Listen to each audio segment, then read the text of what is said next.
Parc national Kruger, Afrique du Sud. Depuis des années, l'immense réserve naturelle est le théâtre d'une guerre dont les premières victimes sont les rhinocéros. Il en meurt un par jour.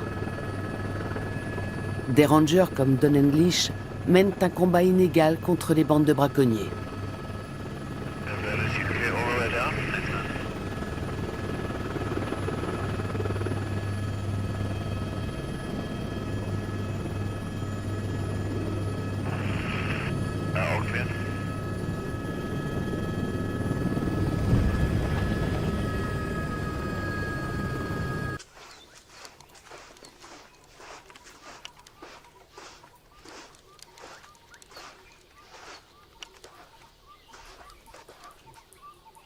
Un braconnier est passé par ici. Il a enlevé ses chaussures.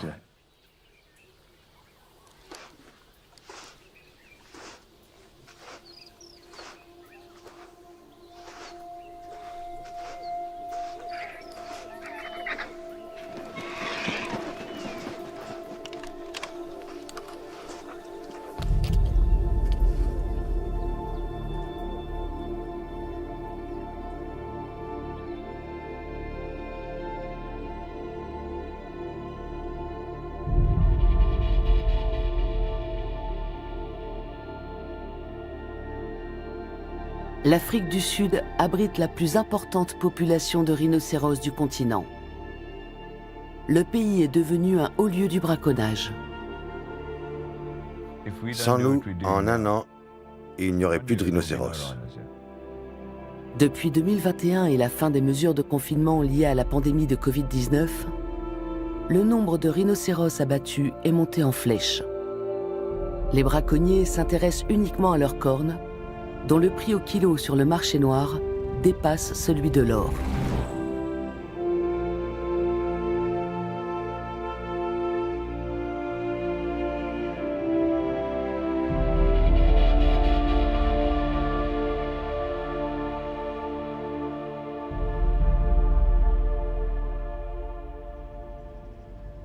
Niché au cœur d'une vallée montagneuse au nord-est du pays, un sanctuaire accueille de jeunes rhinocéros orphelins. Don English vient remettre en personne un nouveau pensionnaire à la directrice du centre.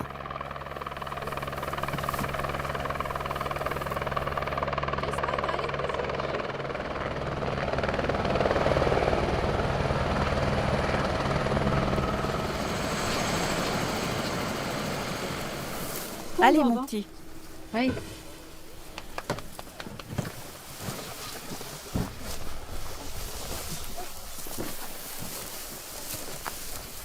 Petronel Nivaout a fondé Care for Wild il y a 12 ans.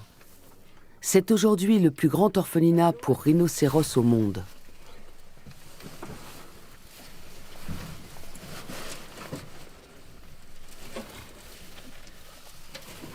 Sauver, soigner et remettre en liberté les jeunes rhinocéros. Telles sont les missions que se sont fixées Petronel Nivaout et son équipe de vétérinaires et soigneurs.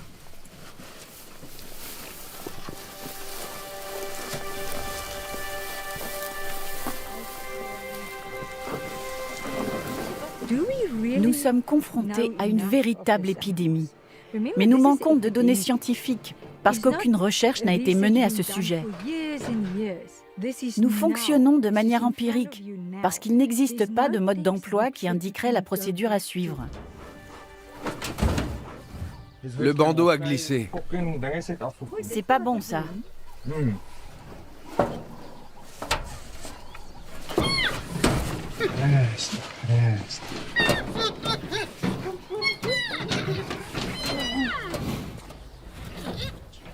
Du calme, petit.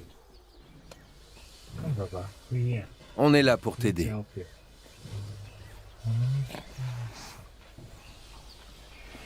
Il a très très peur. Quand on a peur, on peut devenir agressif, parce qu'on veut montrer qu'on est fort. Mais il n'est pas fort. Il est complètement apeuré.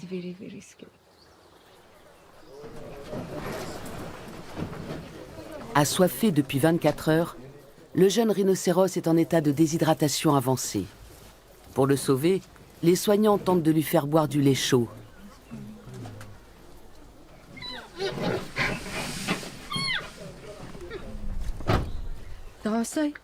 Les gars, venez voir cette photo. La mère avait l'air jeune aussi. Les rangers pensent qu'elle a été tuée vers minuit. Et maintenant, son petit se retrouve chez nous. Quel gâchis.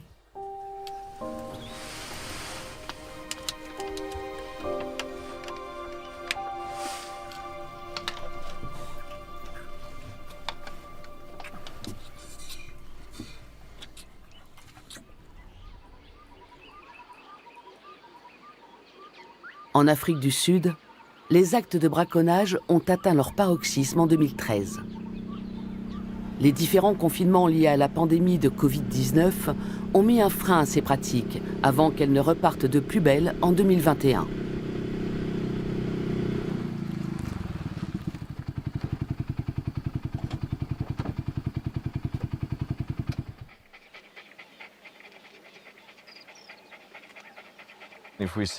Écoutez la nature, ce calme, cette sérénité.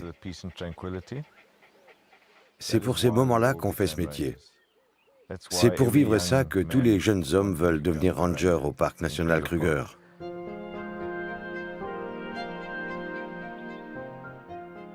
J'ai commencé à travailler ici en 1985 en tant que guide. C'était génial. C'était probablement la période la plus insouciante de ma vie. Ça a été très formateur de commencer comme guide, parce qu'on passe ses journées à sillonner le parc en expliquant aux touristes ce qu'on voit. On transmet tout ce qu'on connaît sur la nature. J'avais un uniforme kaki, un fusil à gros calibre, et je me postais au point d'eau pour faire le comptage des animaux. Je notais tout ce que j'observais dans mon journal. J'interprétais tout ce que je voyais. C'est ça normalement la vie d'un ranger.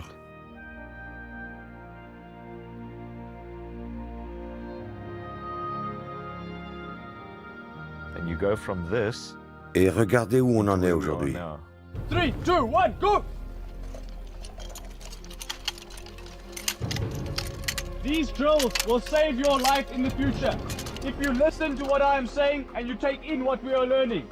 Avant, on était chargé de préserver la nature. Aujourd'hui, on est des soldats formés aux techniques de guérilla.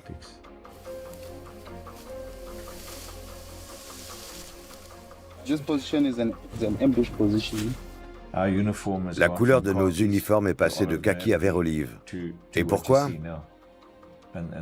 Parce que notre travail l'exige. On est obligé d'être en tenue de camouflage.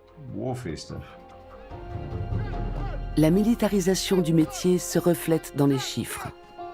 Chaque année, une centaine de rangers meurent en service. Donenglish dispose de moins en moins d'hommes pour assurer la sécurité des animaux. Regardez l'étendue du territoire que nous devons surveiller. 2 millions d'hectares, 20 000 km². C'est l'équivalent d'un pays comme Israël, alors que nous ne sommes que 450 rangers. C'est une vraie gageure de quadriller le terrain et de déjouer les actions des braconniers quand on dispose d'un seul ranger pour 3000 hectares. Ce boulot-là, on va devoir encore le faire pendant 20 ou 30 ans. Et quand, comme je l'espère, le braconnage des rhinocéros aura cessé, on pourra redevenir de vrais rangers. Pour saisir toute l'ampleur du drame, il faut se plonger dans l'histoire du continent.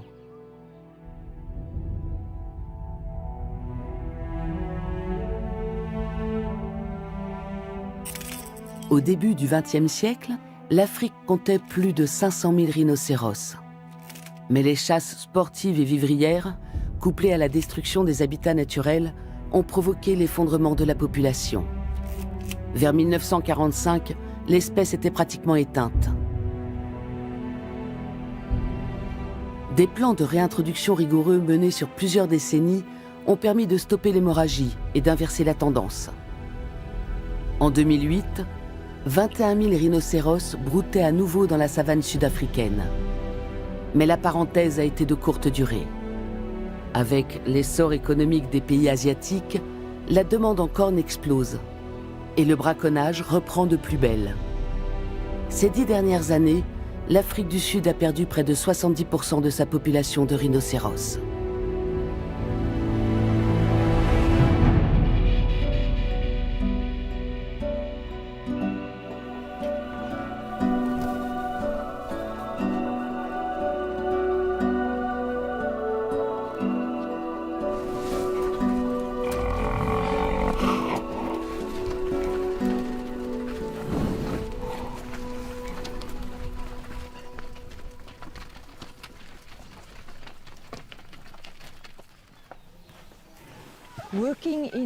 Les gens ne s'imaginent pas le boulot que c'est de s'occuper de jeunes rhinocéros.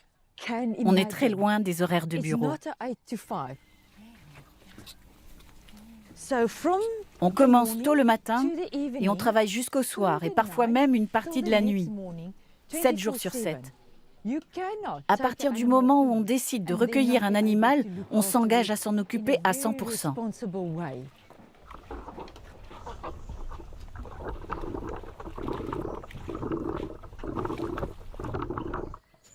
On va aller voir 2 tout nouveaux pensionnaires. Sa queue a presque entièrement été mangée par des hyènes. La guérison est très longue, ça demande beaucoup de temps. Petronel Nivaout et son équipe ont sauvé plus d'une centaine de rhinocéros. Seuls 8 d'entre eux étaient des rhinocéros noirs. L'espèce est beaucoup plus rare que le rhinocéros blanc. Le rhinocéros noir possède des lèvres pointues, parfaitement adaptées pour attraper les branches des arbres. Il ne fait que la moitié de la taille de son cousin, mais peut être très agressif quand son territoire est menacé.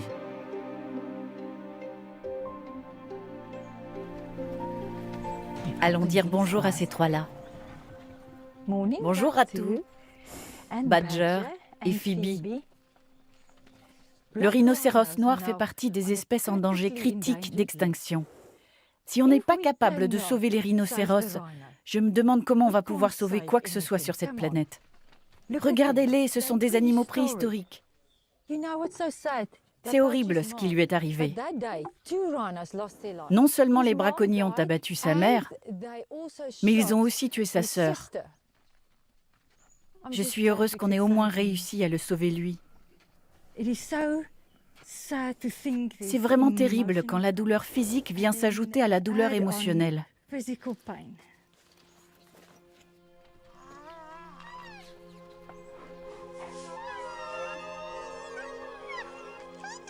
Quand la tuerie a commencé, on a mis du temps à comprendre que c'était une véritable épidémie.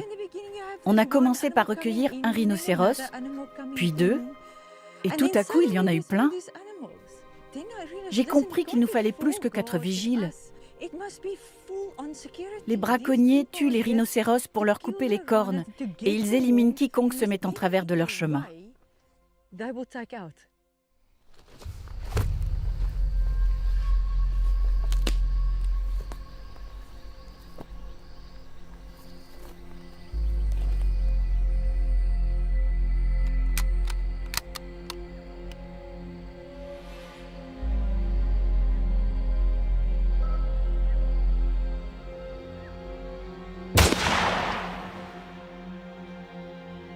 Je suis un sniper. Il m'arrive d'abattre 2 ou 3 rhinocéros à la suite.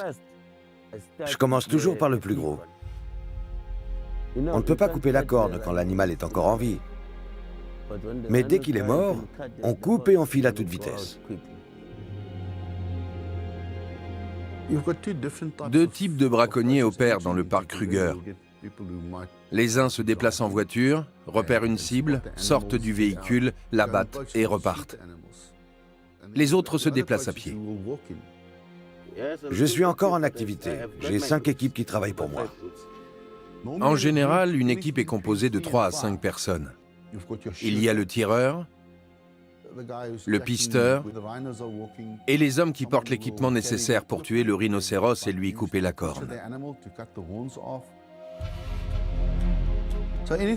3 à 5 hommes peuvent rester jusqu'à 4 jours dans le parc, le temps qu'ils aient obtenu ce qu'ils sont venus chercher. Combien de rhinocéros avez-vous tué? 12, je crois, ou peut-être 13 ou 14. Vous ne les comptez pas? Tout ce que je compte, c'est l'argent. Avec le trafic de drogue, le trafic d'armes et la traite humaine, le trafic d'animaux sauvages compte parmi les activités criminelles les plus lucratives au monde. Les gains sont importants et les risques relativement limités. Le chiffre d'affaires annuel mondial est estimé à 23 milliards de dollars. La corne du rhinocéros est en kératine, la même protéine qui compose aussi les ongles et les cheveux. Comment expliquer alors son immense valeur sur le marché noir? Une fois coupées, les cornes suivent généralement le même itinéraire. Les braconniers les remettent à leur chef, puis un homme de confiance de celui-ci prend contact avec un intermédiaire qui fera le lien avec l'acheteur. Des pots de vin sont distribués à toutes les étapes du processus. Les cornes partent ensuite pour l'Asie par avion ou par bateau. Les principaux pays acheteurs sont le Vietnam, la Thaïlande, le Laos et la Chine. En 48 heures, le produit est disponible sur les marchés noirs locaux, par exemple à Hanoï. La corne de rhinocéros est un ingrédient très prisé dans la médecine traditionnelle asiatique. C'est aussi un objet de prestige. La corne est un symbole du statut social de son propriétaire, même pour la jeune génération. De nos jours, l'objet le plus répandu est ce type de petit médaillon. Il y a un petit trou ici, et on peut y faire graver un blason ou un emblème. C'est vraiment devenu très commun. Ça coûte dans les $500, ce qui en fait un objet abordable pour toute une frange de la classe moyenne. Cette machine vient du Vietnam. Elle sert à réduire les cornes en poudre. On fixe la corne et on tourne le récipient qui effrite la corne par le bas. Lorsqu'on reçoit un invité, on peut par exemple lui verser un peu de poudre dans son verre de vin. L'invité sera ravi et le maître de maison aura la réputation d'être généreux.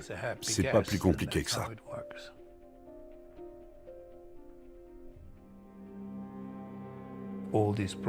Tous ces produits sont vendus sur Internet. Il y a des centaines de vendeurs et des milliers d'acheteurs. Les produits sont livrés directement au client, dans son hôtel ou ailleurs. Personne ne pose de questions. Ça va être extrêmement difficile de mettre fin à ce commerce. Le succès du trafic d'espèces menacées repose sur un état de corruption généralisé qui touche tous les niveaux de la chaîne de livraison. L'appât du gain est un moteur puissant. Petits braconniers et hommes de main résistent difficilement à la promesse de l'argent facile.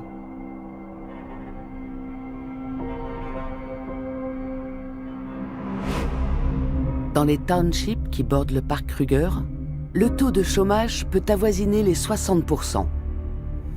Et même celles et ceux qui ont la chance d'avoir un travail gagnent en moyenne $2000 par an. À peine de quoi payer le loyer et se nourrir.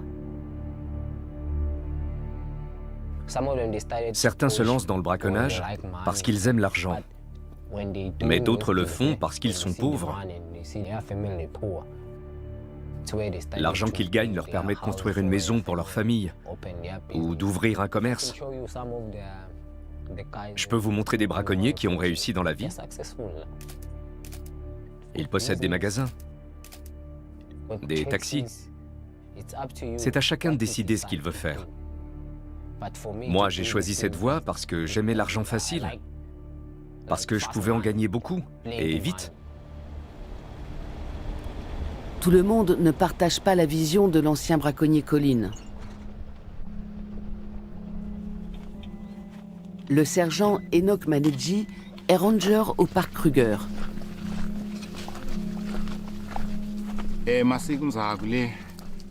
Nos ancêtres chassaient les animaux sauvages pour nourrir leur famille. Mais c'est fini, ça. Ils ne chassent plus pour subvenir à leurs besoins alimentaires, ils braconnent pour gagner de l'argent. Et ils s'en prennent uniquement aux rhinocéros parce que ce sont eux qui rapportent le plus d'argent. Bien équipés, les braconniers sont souvent d'anciens militaires expérimentés. Les gains potentiels sont immenses, mais pour cela, il faut sans cesse alimenter la demande asiatique.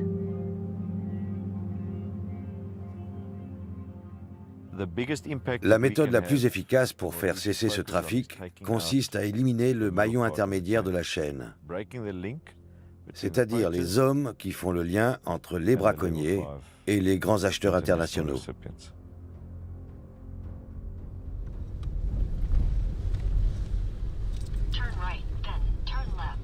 C'est justement l'objectif du projet Broadbill. Une opération montée il y a quelques années par une unité spéciale de la police sud-africaine. Dans le cadre de cette opération, vous serez uniquement désignés par vos noms de code. 701, 702 et 703. Vos vrais noms ne seront jamais cités. L'équipe était composée d'enquêteurs émérites, d'agents infiltrés et surtout d'informateurs issus du milieu des braconniers. Cible de l'opération, les têtes de réseau, c'est-à-dire les principaux trafiquants sud-africains de cornes de rhinocéros. Pour mon premier braconnage, j'ai été payé 30 000 rands, environ 1 700 €. La fois d'après, c'était la moitié. Ces hommes ont été impliqués pendant 1 an dans les organisations criminelles qu'on ciblait. Et heureusement pour nous, ils ont changé de camp. Combien de rhinocéros avez-vous tué la première fois? La première fois, 2. 2. Oui. Combien de cornes? 4. 3 années d'enquête ont mis au jour un réseau complexe de braconniers, d'intermédiaires et de donneurs d'ordre. Tout en bas, au premier niveau, il y a les conducteurs, les hommes qui livrent la nourriture, les braconniers qui opèrent à l'intérieur du parc. Ce sont les hommes de main qui font le sale boulot. Au niveau 2, on trouve les lieutenants. Le lieutenant s'occupe des armes, de l'approvisionnement, des téléphones portables et des vêtements. Il fournit aux braconniers tout l'équipement nécessaire. Et au niveau 3, on a les chefs. Ce sont eux qui planifient tout.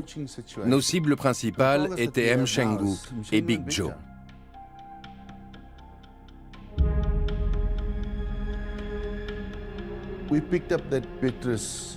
Notre enquête avait révélé qu'il s'agissait des véritables cerveaux derrière les actes de braconnage du parc Kruger.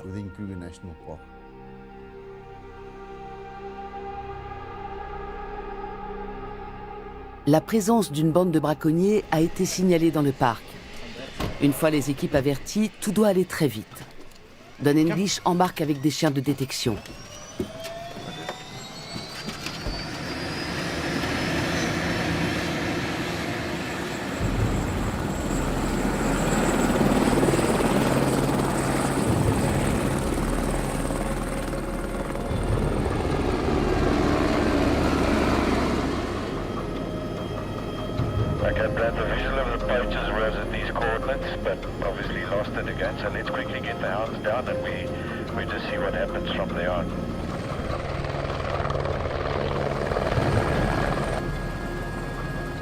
Accompagnés de chiens équipés de colliers GPS, les rangers vont tenter de prendre les braconniers au piège.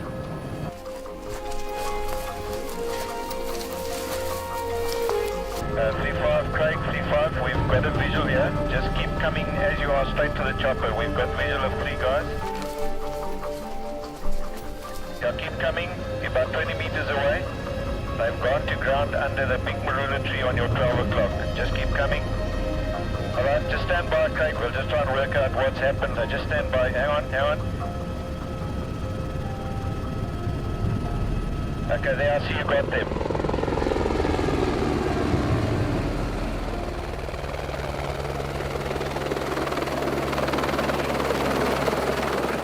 In the river on our right, the guy at the rifle and the guy that's caught at the vehicle.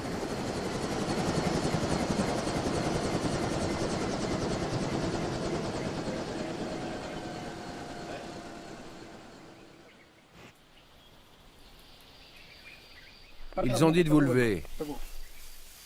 Lève-toi. Qui a enterré le fusil? Quand les braconniers se savent pris au piège, ils se débarrassent de leurs effets personnels et surtout de leurs armes. Tout ce qui pourrait constituer une preuve devant un tribunal. Comment ont-ils marqué l'endroit? Ils ont simplement recouvert le fusil de terre. Ne fais pas cette tête. Tu devrais être content. T'es un vénard, mec. Au moins, t'es toujours en vie.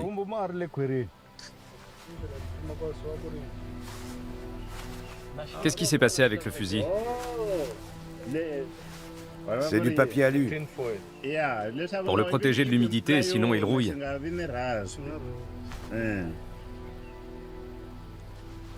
Le cœur du problème, c'est le marché asiatique. La demande est tellement importante qu'il faudra beaucoup de temps pour que ça cesse. Et tant que cette situation ne changera pas, on ne pourra pas mettre fin au trafic de cornes. Dans le nord-ouest de l'Afrique du Sud, un homme est convaincu de détenir la solution au problème.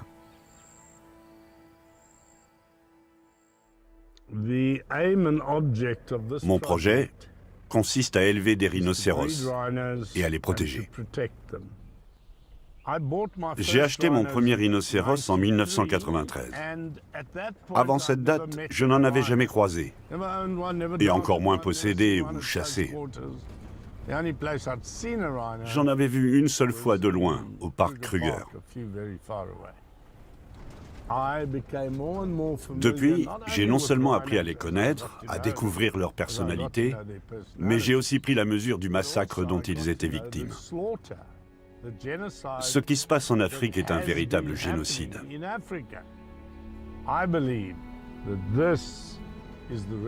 J'ai donc développé ma recette pour sauver le rhinocéros de l'extinction. Et c'est la voie qu'il faut suivre.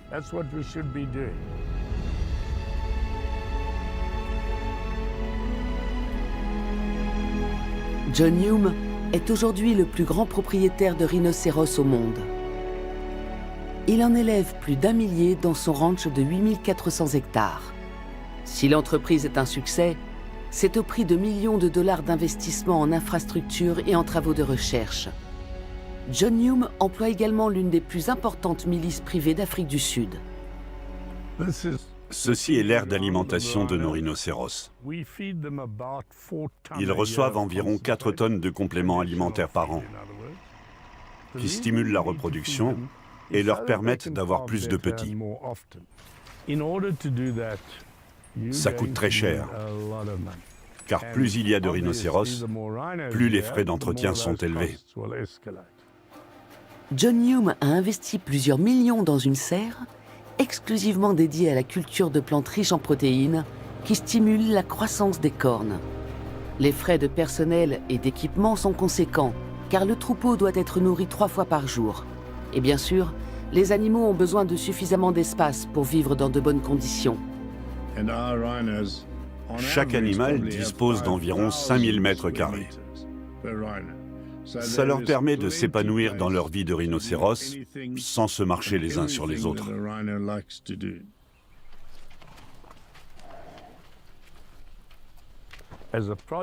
Mon projet le prouve. Il est possible d'élever avec succès des rhinocéros et de contribuer ainsi à leur sauvegarde. Si l'élevage est incontestablement un succès, il reste extrêmement coûteux.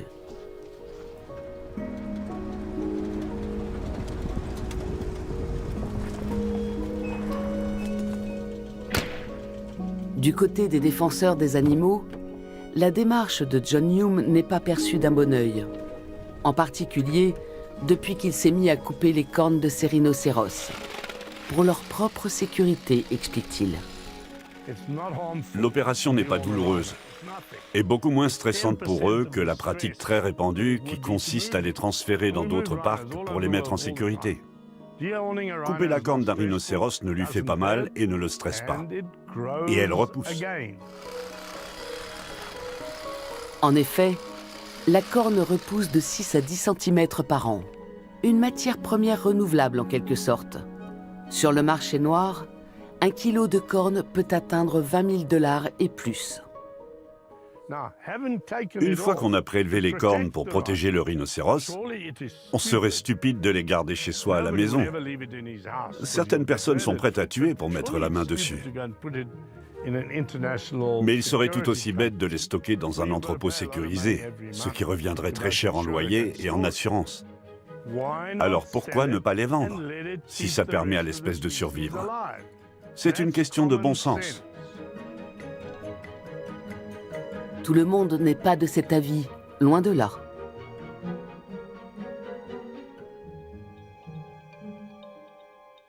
Beaucoup de personnes désireuses de légaliser le commerce des espèces menacées prétendent que l'accord de la CITES de 1977, qui portait sur les cornes de rhinocéros, s'est soldé par un échec. Mais elles oublient qu'en 1993, les pays consommateurs, Taïwan, la Corée, la Chine, ont été mis sous pression pour interdire le commerce des cornes. Ce qu'ils ont fait. Et sans demande, les actes de braconnage ont chuté. Résultat, en 2012, la population de rhinocéros était remontée à 21 000 individus. C'est ensuite que le massacre a commencé. Jusqu'en 2009, les chiffres du braconnage sont descendus à un niveau très bas. La tendance s'inversait franchement. Et puis, le gouvernement a déclaré un moratoire sur le commerce intérieur des cornes, c'est-à-dire une interdiction totale. À partir de ce moment-là, le braconnage a explosé. Plus de 1000 rhinocéros par an ont été abattus au cours des 3 années qui ont suivi. Le rhinocéros a connu une sorte d'âge d'or, qui a duré de 1994 jusqu'au milieu des années 2000. Au cours de cette période, les organisations criminelles asiatiques se sont creusé la tête pour trouver un moyen de contourner la législation. Et elles ont fini par trouver une faille juridique. L'Afrique du Sud autorisait toujours, dans certaines limites, la chasse sportive du rhinocéros. Il suffisait donc de se rendre en Afrique du Sud, d'obtenir un permis pour abattre un rhinocéros et de revenir au pays avec la corne en trophée de chasse. Elle était même certifiée. Et ces cornes obtenues en toute légalité servaient ensuite à alimenter le marché noir en Asie. Malgré les mises en garde de ses critiques, John Hume reste convaincu que sa réserve de cornes d'élevage peut réduire la pression sur les rhinocéros sauvages. Voici ce que je propose comme solution pour organiser le commerce des cornes. On fixe tous les ans une quantité de cornes qui seront vendues aux enchères. Si les enchères, c'est-à-dire la demande, explosent, ça nous fera plus d'argent pour investir dans la protection des rhinocéros. Si l'inverse se produit, c'est-à-dire si nous produisons plus que la demande, les prix vont baisser et les braconniers seront moins tentés de chasser les rhinocéros. Dans un sens ou dans l'autre, laissons faire le marché. Arrêtons les moratoires. Arrêtons d'intervenir. Laissons faire le marché. Les rhinocéros se chargeront du reste. Présentée ainsi, la solution paraît simple. Acheter des rhinocéros, monter un élevage, couper les cornes et les vendre pour financer la protection de l'espèce. Mais pour l'instant, défenseurs et adversaires de la légalisation campent chacun sur leur position et semblent irréconciliables. Le problème de tout ce débat autour de la législation du commerce est le suivant. En cas d'une levée de l'interdiction, il y aurait des gagnants et des perdants. Et grosso modo, ceux qui ont à y gagner sont pour, tandis que ceux qui ont à y perdre sont contre. Le rhinocéros est depuis longtemps victime d'intérêts de groupe, d'une forme de tribalisme moral. Des personnes au point de vue divergent sont réticentes à se réunir autour d'une table pour essayer de trouver une solution commune qui pourrait satisfaire tout le monde. Le commerce mondial des cornes de rhinocéros est interdit depuis 1977. Mais le débat autour de la légalisation ne s'est jamais tari. L'opération secrète contre les trafiquants de cornes entre dans une nouvelle phase. Entretien avec 701, 702 et 703. Il est 15h20. Le premier volet de notre enquête a montré que le meilleur moyen d'approcher les chefs, c'était de leur vendre des cornes. Tout est en place pour l'opération. L'équipe qui va procéder à la transaction est composée de 703, 702 et 700. C'est bien ça? Oui. Il s'agissait d'obtenir des cornes de la part de l'administration des parcs nationaux, de les proposer à Big Joe par le biais de nos informateurs et d'un agent infiltré, et de prouver ainsi son implication dans le trafic.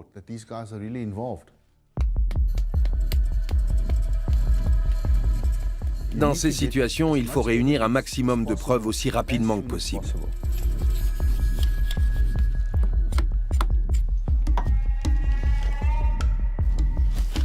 Avec l'accord de l'administration des parcs et de la police sud-africaine, le ranger Don English a pu participer à cette partie de l'enquête. Des agents infiltrés ont ensuite pris le contrôle des opérations. Nos informateurs avaient la confiance de Big Joe. L'opération peut commencer. Comme convenu, vous irez d'abord voir Big Joe pour conclure le deal avec lui. On passe aux choses sérieuses. Faites attention à vous. Vous savez mieux que personne comment vous comporter. Ensemble, on va traîner ces types devant un tribunal.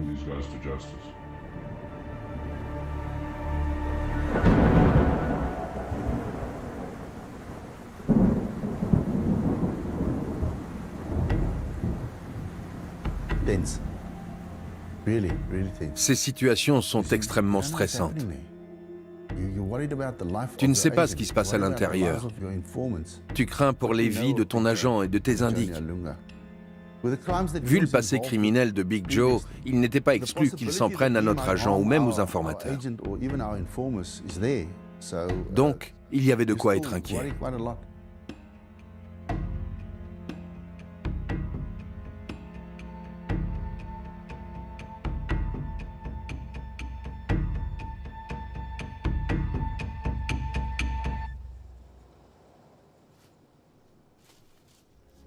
On est entré dans une maison, mais je n'ai pas réussi à voir le numéro. Big Joe nous attendait à l'intérieur. Il voulait voir la corne. Quand on lui a montré, il était tout excité.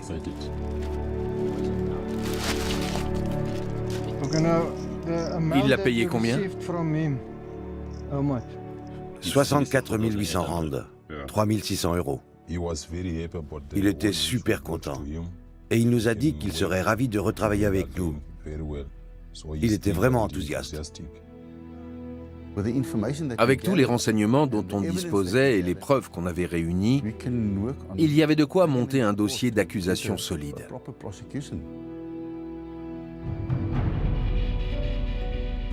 Au sanctuaire Care for Wild, Petronel Nivaout a pris une décision difficile. Certains de ses pensionnaires vont être écornés pour les protéger des braconniers.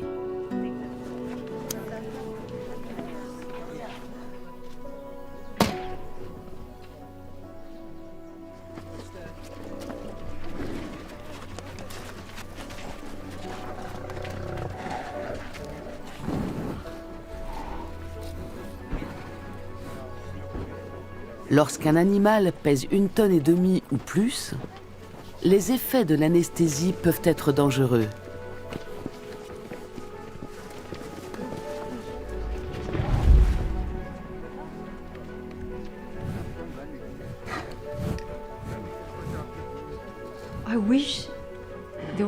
Je rêverais de ne plus avoir à faire ça.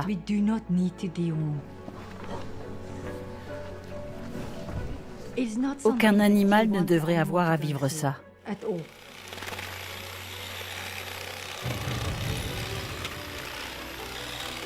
Mais j'ai deux images profondément gravées dans ma mémoire.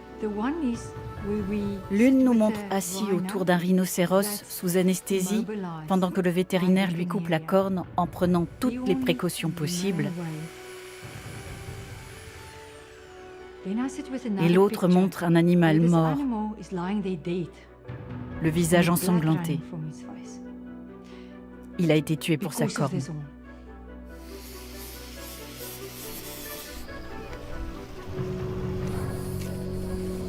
Soudain, un jeune rhinocéros en cours d'anesthésie réagit mal.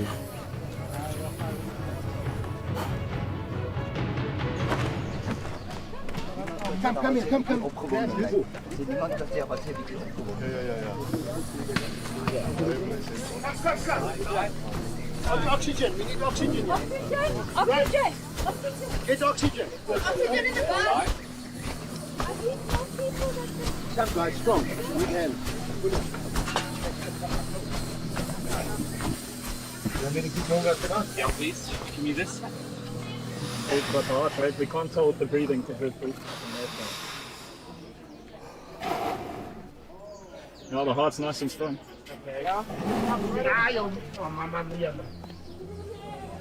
This thing is going to wake up, eh? She's fine. But she's going to be wide awake. I know. Okay, well done, Charles.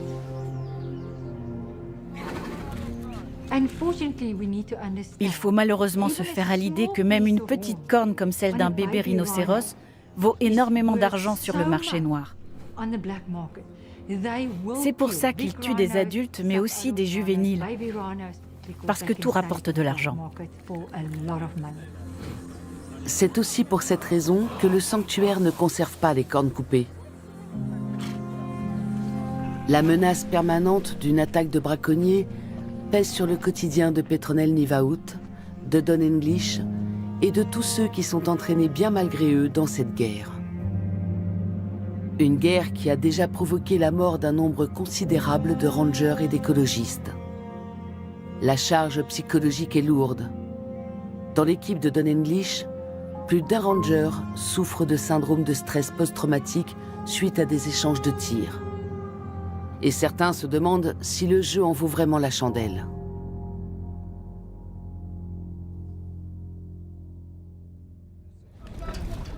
Du côté de l'opération Broadbill, les nouvelles sont encourageantes.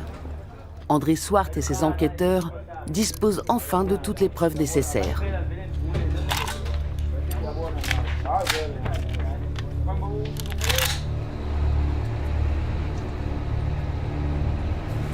Il est 6 heures du matin lorsqu'une équipe d'intervention composée de 123 hommes se prépare à appréhender les têtes du réseau et leurs complices.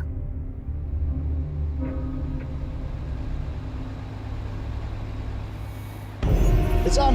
It's on!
Almost there's the house. There's the house here. Okay.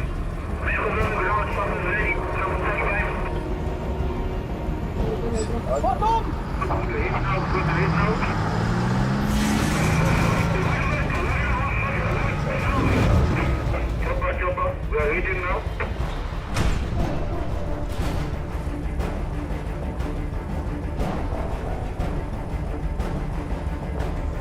Cover! I need cover, cover, cover, cover, cover, cover, go! Go, go, go! Cover me!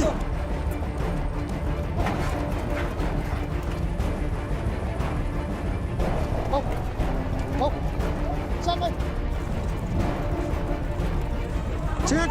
Okay, we got movement! Okay, I'm going left. Hurry! Hurry! Hey, stand clear?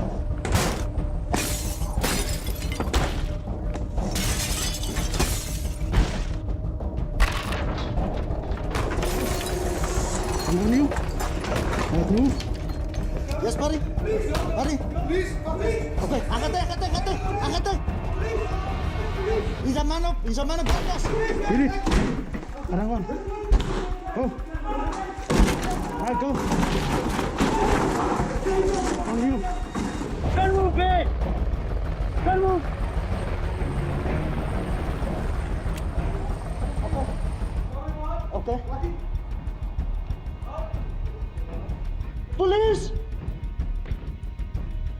Yeah, police! Barracks. Okay. Passage. Door right there. Okay. Down the floor. On the floor. Take him down there. Hey. Down. Hey, come here. Go there. Yay! Put down the... Yay!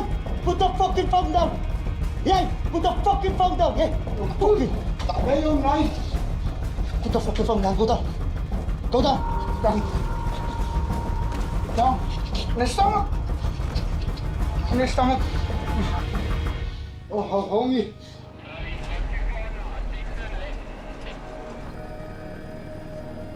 Yeah, the guidance change is at 1 meters of the sea that continues. That 1 meter is coming up below the sea. There is now 20 meters.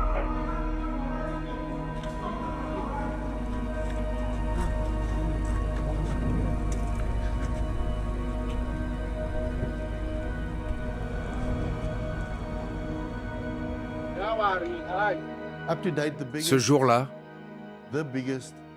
on a démantelé le plus gros réseau de trafiquants de cornes de rhinocéros de l'hémisphère sud. On a fait un super boulot.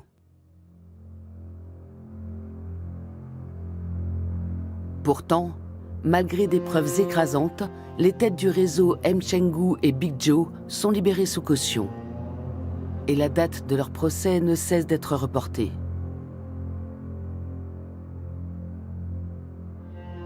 Si l'opération Broadbill a en effet porté un coup sérieux aux braconniers, ils s'en sont vite remis.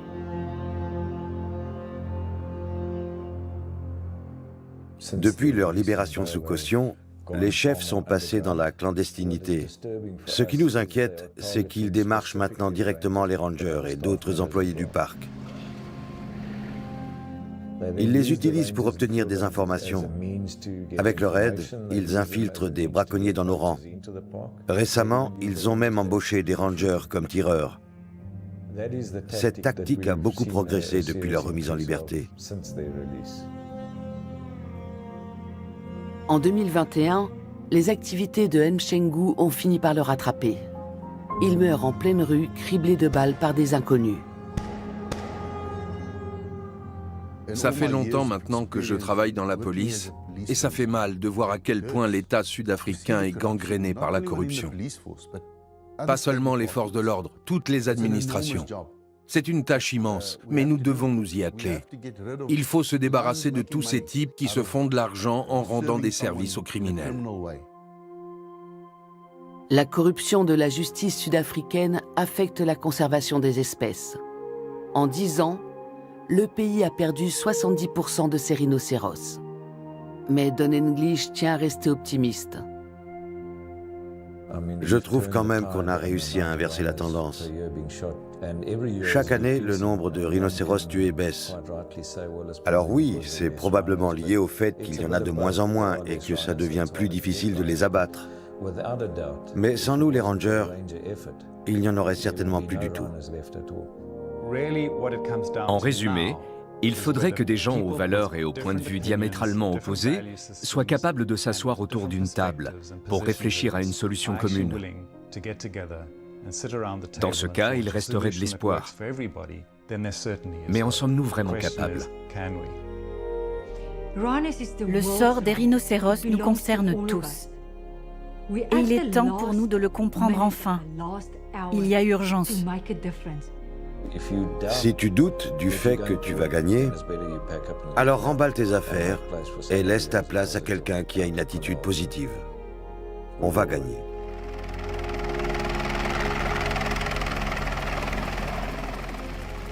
Les rhinocéros peuplent la Terre depuis 50 millions d'années.